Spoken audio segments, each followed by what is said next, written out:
right now. Pittsburgh's best sports show is about to begin. Call us or tweet us. We've got things to talk about on the Ireland Contracting Nightly Sports Call. Welcome inside the Fan Cave on this Monday night. It's a victory Monday for Steeler fans who were there yesterday and saw their team get to 3 wins, no losses. Steelers dynamic defensively and also more so offensively. Welcome to our program, everyone. Bob Pompeani along with Andrew Fillipponi of 93.7 The Fan. You can hit us up on the hotline, which is 412-575-2600, or Twitter. It's at KDPomp, at the Pony Express. And Andrew, I want to first talk about the defense and what we saw in the second half. To me, it ended up being like an unconditional surrender. The Chargers not only lost the game, but they lost 4 of their starters. And today we learned that Derwin James is suspended for our game, and that's a big game against the Chiefs next week for a hit he put on Pat Freiermuth. And I guess it's just a trend of stuff he's been doing. But he is without pay for 1 game, and they're going to miss him because he is a dynamic playmaker for them. Yeah, I saw the replay of that. I don't agree with that decision, by the way. If that happened to Minkah Fitzpatrick, I'd be livid right now, Bob. Not to get down a rabbit hole there, but I saw that today, and I'm like, wow, we're now suspending guys for these plays. Good thing Ryan Clark and some of those safeties that the Steelers had, say, 15 years ago, aren't playing in today's NFL. So you're right. The defense is the best in the NFL. For me, it's the best since they won their last Super Bowl. And defense is getting you more in 2024 than it did a few years ago. Defense is really dominating, starting with the Chiefs. The Chiefs are an excellent team at 3-0 because of their defense more than Patrick Mahomes and the offense. The one exception to the rule seems to be the Buffalo Bills, Bob, who are just pouring it on again tonight. Josh Allen is the early runaway favorite for the MVP after he lost to Stephon Diggs this offseason. And Gabe Davis. So, and Gabe Davis to Jacksonville. Good point. So, yes, I'm very bullish on this defense. I don't even think Patrick Queen has played great yet. Better game on Sunday is best yet. We still have not seen Minkah Fitzpatrick really make a big play. He only had 2 tackles in Sunday's game, which might be a good thing. That means the play never really got to him in the secondary, Bob. So, and Nick Herbig, who I think is on the cusp of being the next great Steelers edge rusher. Yeah, a lot good there. But the offense also played a role, and I thought Justin Fields, for the first time since we've seen him, didn't just manage the game. He really did a good job winning the game, especially from the pocket. One of the criticisms that he has faced is that he just can't stand in there and make accurate throws. Well, he made some accurate throws, especially down the middle of the field.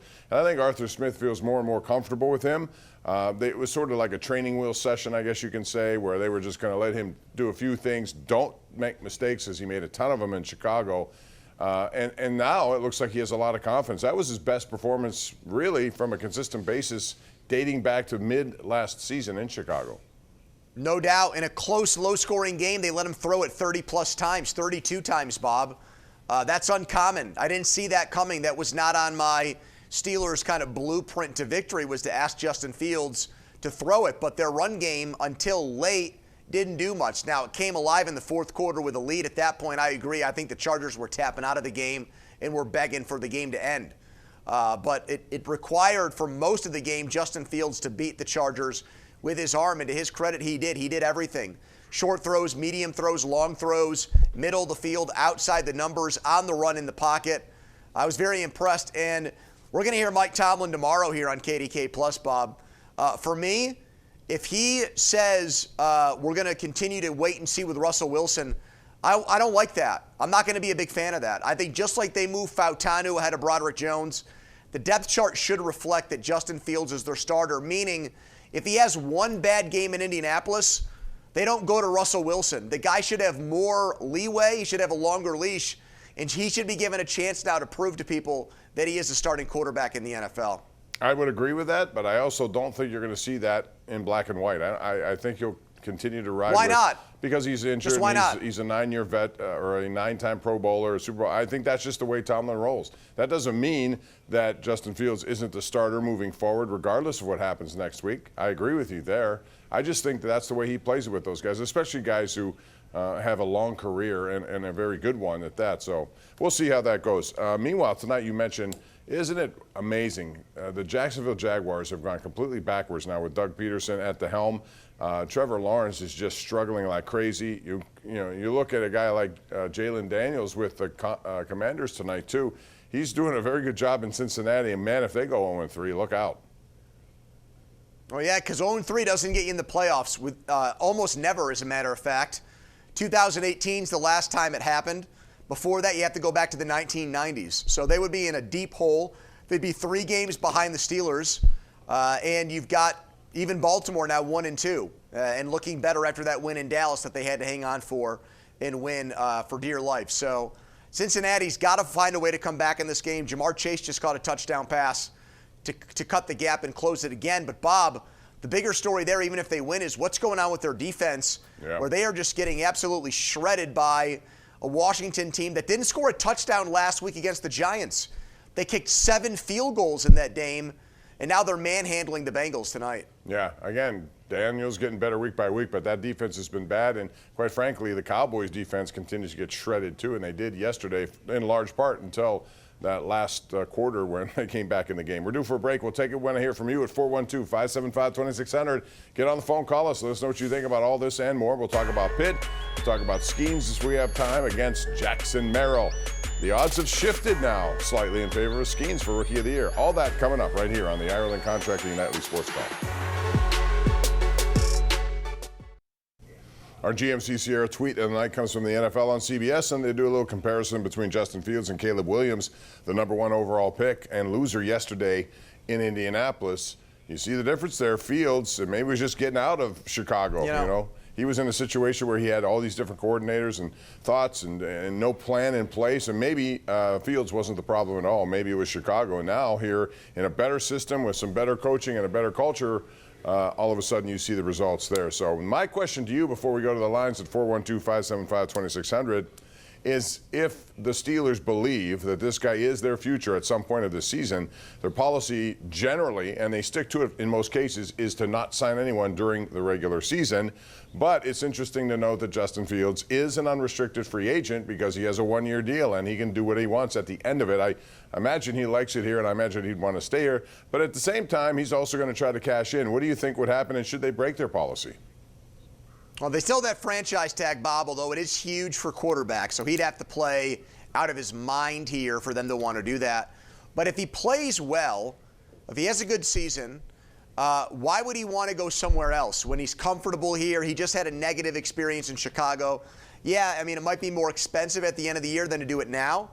But you also have the luxury right now of seeing where it goes. I mean, if you were to give him a contract and then if he ends up falling off a cliff like Trevor Lawrence in Jacksonville, well, then you're going to regret that move. So, hey, it's a great question. It's a really good question. It's just finding that number, which is the difficult part if you're willing to break that policy. I'm not against it. I think the policy is stupid. I think it's archaic. They've already broken a lot of their old rules. I don't think they regret trading the first-round pick for Minka Fitzpatrick. So I'm fine when they get rid of some of the old way of doing things. They didn't like guaranteed money. They gave it to T.J. Watt, Bob. You got to adapt in today's NFL, and this would be another step in that direction. All right, one of the guys who's really adapting here in his third game is Jaylen Daniels. I was looking at the stats just now. They're trying to cling on to the end of this game. It's 31-26, but he's 20 of 22, a touchdown pass. Wow. He has done really well against that Cincinnati defense. Let's get to the lines, and our #1 Cochrane Go One Better caller of the night. We're going to begin with Dave in Franklin Park. Hello, Dave. How are you tonight? Yeah, hi, Bob and Andrew. I'd like to reflect on the MLB draft of 2021, the one where they got Henry Davis. And, there's always been some controversy and disappointment with him. I was wondering if you could, if you know, of the top 5 picks in that draft, what are those other 4 players doing? Have they been any good? Well, I got to remember who's in that draft, Andrew. I'm sure you do. You have one of those minds that remembers this stuff. Was that the one with Rocker, Leiter? I don't know. You got Mark Leiter, Kumar Rocker, who ended up going in the draft the next year. The 2 shortstops, Marcelo Mayer, Jordan Lawler, and really the guy who was not mentioned for that #1 pick, who's been the best player, is Colton Cowser in Baltimore. He was a top 10 pick. He's probably going to win American League Rookie of the Year. At least he was the favorite at last check. So there's no one who was picked right afterwards. Leiter's had a bad career, actually, in Texas. So he's been a bust, and I was a big fan of that pick. I would have been wrong. I would have advocated for him. in that draft. So, yeah, there are players. Those shortstops are still guys that I think are looked at as high-end players, but they were high school kids, Bob, so they're not really MLB products yet. Maybe next year they develop into one of those guys. Well, it looks like the Washington Commanders just put a dagger into Cincinnati. Touchdown? 27 yards from Jaylen Daniels and Terry McLaurin. So that makes it 38-26, time running out. Man, 0-3 is going to be something to try to dig out of because you're right. The history suggests you just can't do that in the NFL. Jack in Delmont is next, Andrew. Let's go to Jack. Hey, Jack. Hi, Jack. Hello, Jack. Jack, are you there? Last call. All right, I don't know what happened there. He was on the line. We couldn't hear him. Anyway, so that would be something. They're 0-3. Ravens 1-2, and we're lucky to get away with that because that game was changing a lot in Dallas. I don't know what you make of Dallas because the Steelers have them in 2 weeks here in Pittsburgh, and I'm thinking to myself, that defense was supposed to be much better than what it is. Now, they lost Quinn. He's the head coach of Washington now, but it's gone through a change. And quite frankly, the playmakers aren't making plays there, and their offense hasn't been able to keep up with as many points as their defense is giving up. Well, I think the offense shouldn't be let off the hook either because going into the fourth quarter, they had 6 points. And they had what I like to call a Phillip Rivers game offensively, where Phillip Rivers, for a lot of his career, would do nothing for 3 quarters, get down 3 touchdowns, throw 2 touchdowns and 300 yards in the fourth quarter of a game, and people would say he had a good game. Okay, those are hollow, empty calorie stats for me against a prevent defense. So they made a game of it. They never were really in the game, though. So as far as I'm concerned, Dallas is very overrated. I think they're frauds like they often are.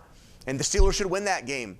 Of the next 4 games, the next 3 games the Steelers have, Bob, the Colts on Sunday on the road, the game against Dallas here on Sunday night, and then the game after that at the Raiders. The game that actually scares me the most is the one on Sunday.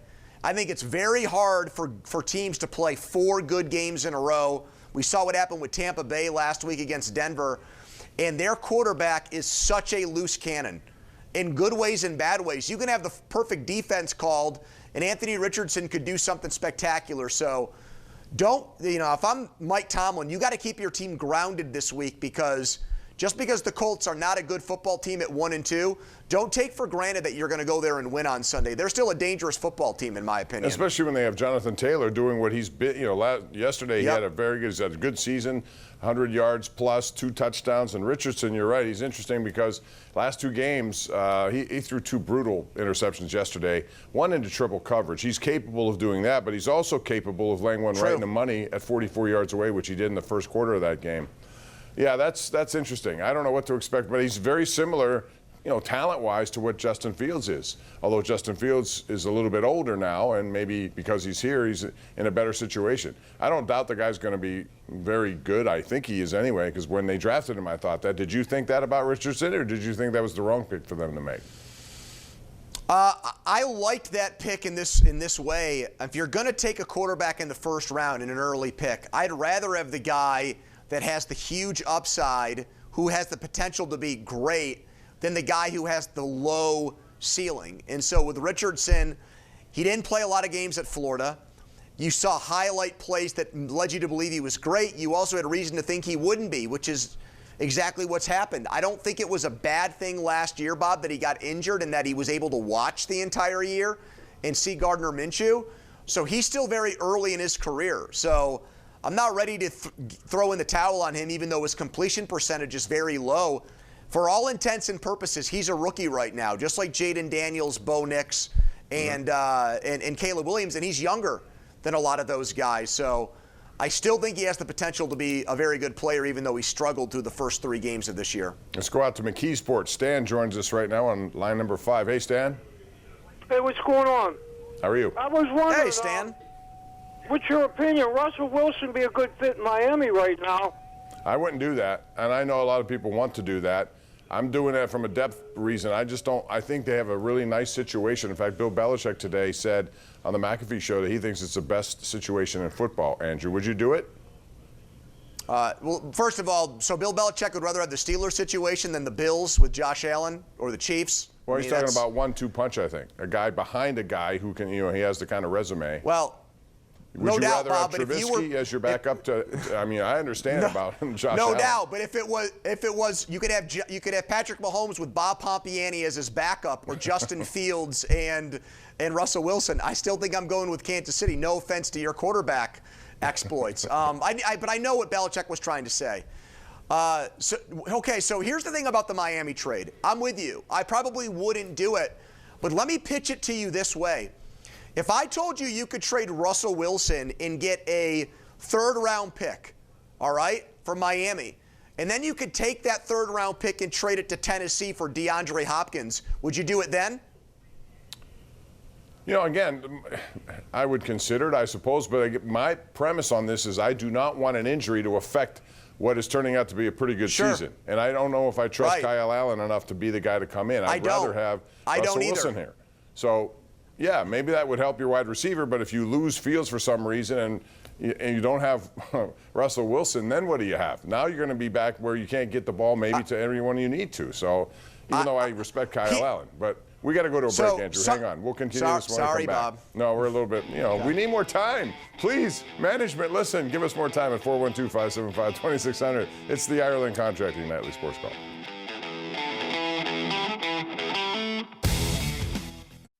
Ken Rice standing by in the newsroom, anchoring tonight, 11 o'clock. What's up? Bob, we have some breaking news on the Parkway West. A car crashed and burst into flames, briefly shutting down the highway. Also, new information on a deadly stabbing in Carrick that we've been following all day. And former President Trump taking the stage tonight to rally his supporters at IUP. All coming up at 11, Bob. All right, Ken, thanks very much. Real quick, let's squeeze in Craig in Newcastle. Craig, make it quick, please. Hey, I've been watching Skeens as such a gamer, such a unique baseball player that I feel like it's time for us to pull an Ohtani and let him start hitting. I would not be opposed to that. I would, if he wants to, I'd let him. Oh my God! Why? What do you mean? Oh my God! If he wants to, let him hit. What's the difference? See where it takes you, Andrew. He was a good hitter in college. Anyway, real quick, Skeens and Jackson Merrill. I see the odds have shifted a little bit. One more start for Skeens. How important is that start to you? Because Jackson Merrill has his team in the playoffs. I think it's a really important one because the magic number of having an ERA under 2, I think catapulted Skeens back to favorite status. And if he can keep that going against that vaunted Yankees lineup, Bob, then I do think the award is his to lose. Even though he's not anywhere near playoffs, and Jackson Merrill is, and has been a big part of it. Without him, I don't think they are a playoff. I don't know. It's going to be very interesting. I agree with you. I think Skeens in that 199 plus the WAR that's over 6 is pretty amazing. Pony, thanks. Appreciate it as always. See you, Bob. All right, see you back here tomorrow night. Thank you for joining us. We do it every night. Don't be a stranger. Call us and write in and tell the management we need more time. Good night, everyone. We'll see you tomorrow on the Ireland Contracting Nightly Sports Call.